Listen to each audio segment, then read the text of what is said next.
name is Michael Bosey. Welcome to episode, 94 of this podcast, Marketing Without the Marketing, where I try to teach you everything that I know about content marketing. And, I'm in the middle of this series about sort of running a 21st century business, sort of how we can do business but still be nice to one another, right?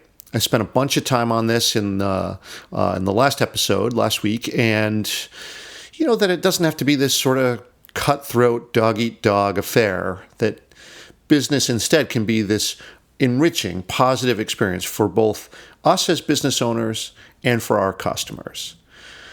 Now, I'm in year 4 of my business, and I've learned some counterintuitive lessons after hundreds, if not thousands, of mistakes. But today's lesson that I'd like to share with you is more of a gut check than counterintuitive. And the reason that I thought I'd devote an entire episode to it is that it's a gut check that I go back to it again and again just to make sure, right? Just to hold myself accountable. And this lesson is that as small business owners, we are here to serve. What we do is serve. We exist to serve. Now, if you don't serve, you don't have a business, right? No one pays you just to be you and do what you do. Well, at least not at first, right? And not in most jobs. I mean, unless your name is Kardashian, you don't get to do that, right? Just be famous because you're famous. Or Paris Hilton or any of the other awful celebrities whose fame is kind of like a snake eating its own tail. Forget fame and fortune. Even in content marketing where you're building an audience around you and your personal brand, even in those cases, forget about that. Serve instead. Now, I learned this as a small business owner myself from doing content marketing think about what that means, right? Where you give your expertise generously for free in the hopes that some small percentage of people will sort of come down the funnel. They'll know you, like you, trust you, and then at some point they become your actual customers. And this process works. I've seen it firsthand, not only in my own content strategy, but in my clients' content strategy too. And in, tons of other people out there who I observe and learn from. I mean, it works. Content strategy is service. It serves the customer first and foremost. But it also serves the business too by making content into a reusable business asset. It makes you a lot more efficient and a lot more effective if you do it right.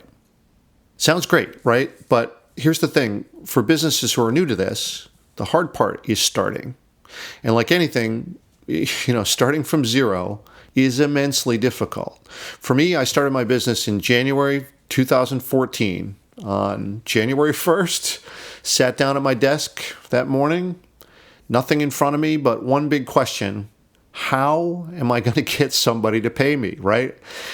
And I was committed to doing this not through traditional employment, but in creating my own service business. And this is in no way unique. Hundreds, if not thousands, of people face this challenge for the first time every day. But when it was my turn on day one, it was terrifying. And looking back, the answer came pretty naturally to me because, I'm not sure that I was aware of it at the time. But what I did was I just leaned into my strength, which was writing. But even though it was a strength, success or progress, it didn't come immediately. Even though I started blogging and whatever, it took me, nearly 200 blog posts before I started to get any significant attention whatsoever. But here's the thing, that interaction with my audience in serving them with this sort of, this mentality, this was incredibly valuable to me.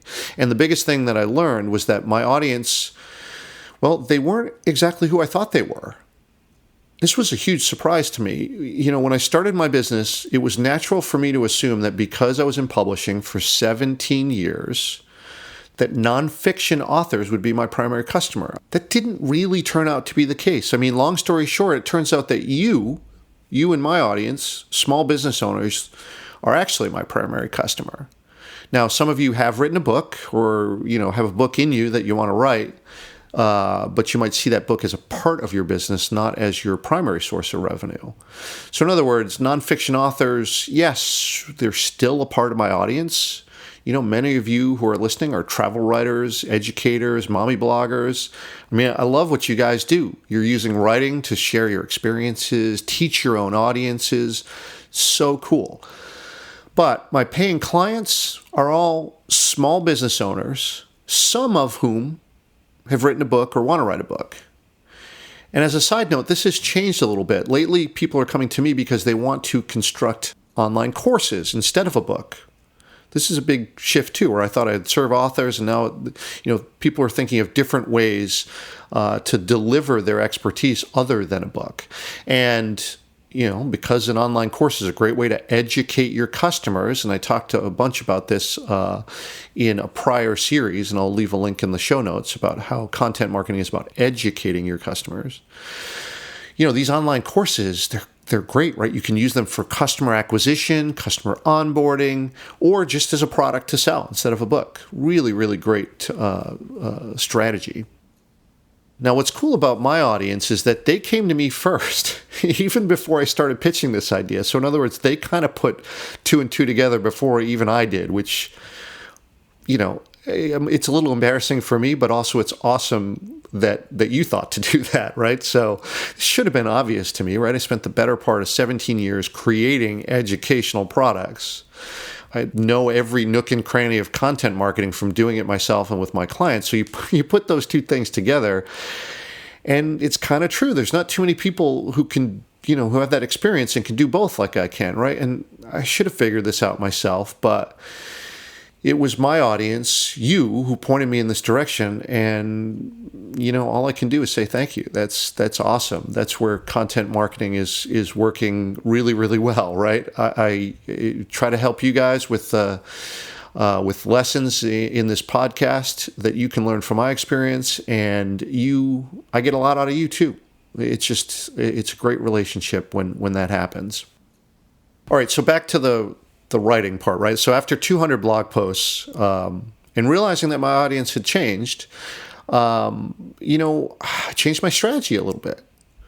And you're listening to this shift in strategy right now. It's this podcast.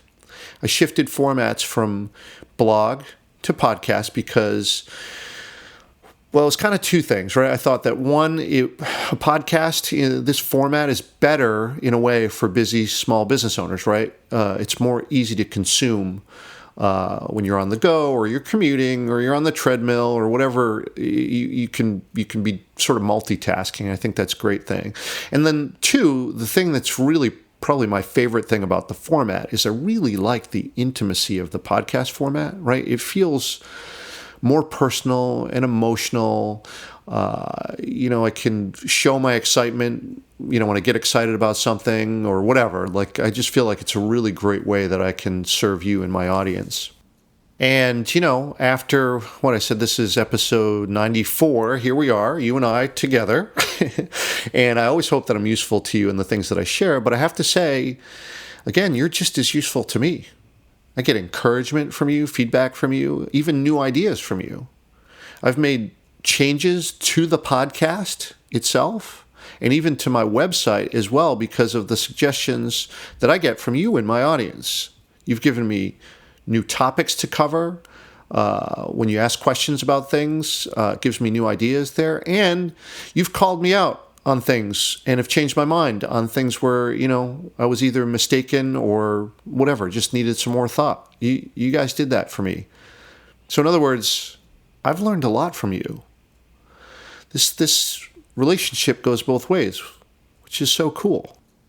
And here's the thing, in trying to be sort of self-critical about this or self-aware about this, right? I don't think I get that from you if I didn't start by serving you first.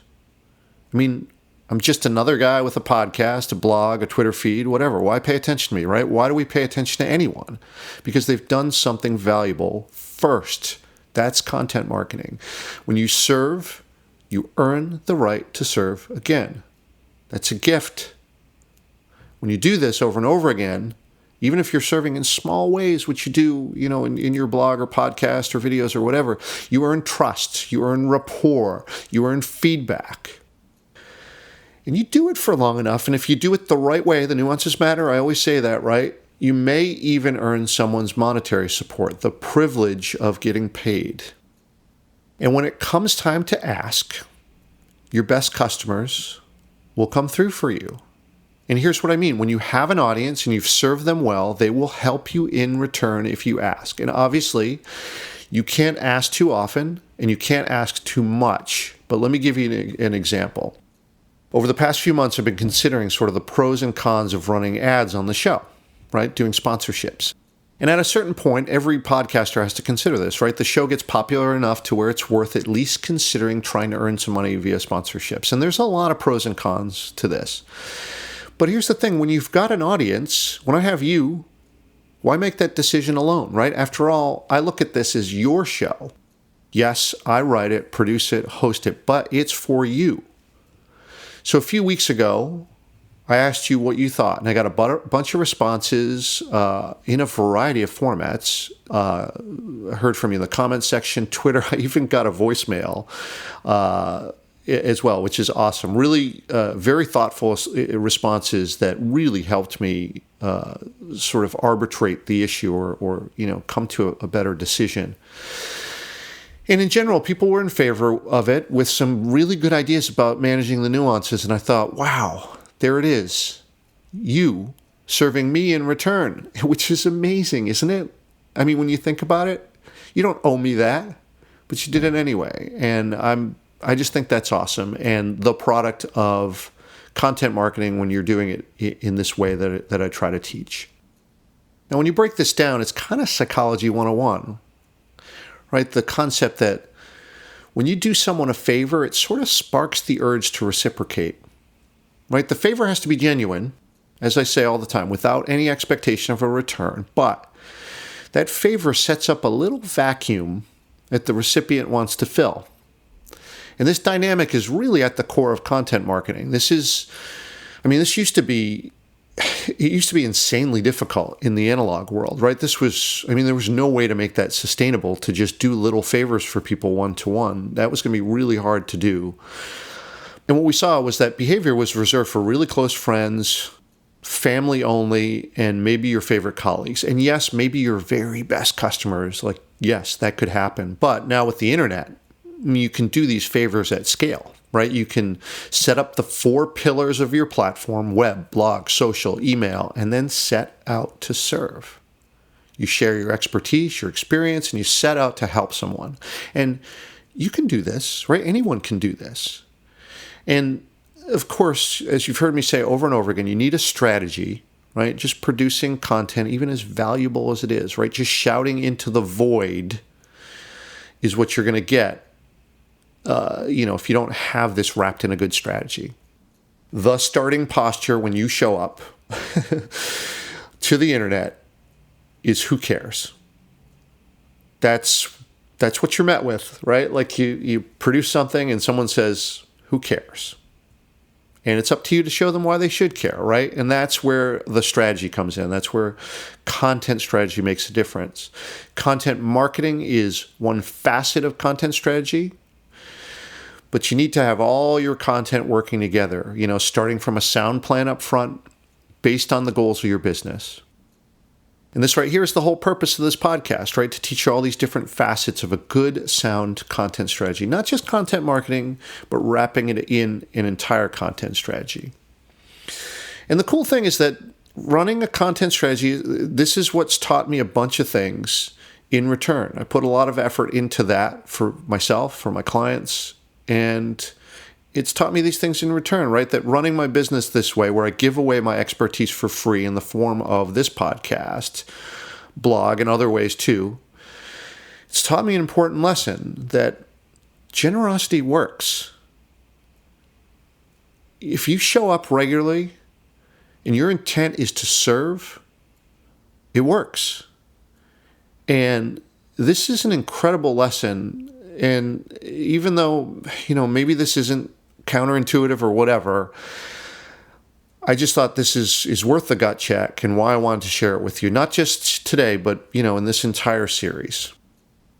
So I hope that it serves as such, and I'll stop here. But look, keep the comments coming, keep the feedback coming. Am I living up to this? Are you living up to this? What am I doing well? What am I not doing well? And if you're being really self-aware, what are you doing well? What are you not doing well, right? And I'd love to hear your feedback on me, or, I would give you my feedback conversely. I trust your opinion about what I'm doing because, look, for everything I've talked about today in this episode, you give back to me as well. And I really appreciate you. I say that all the time, but I mean it sincerely. So thank you, and I'll see you on the next episode next week.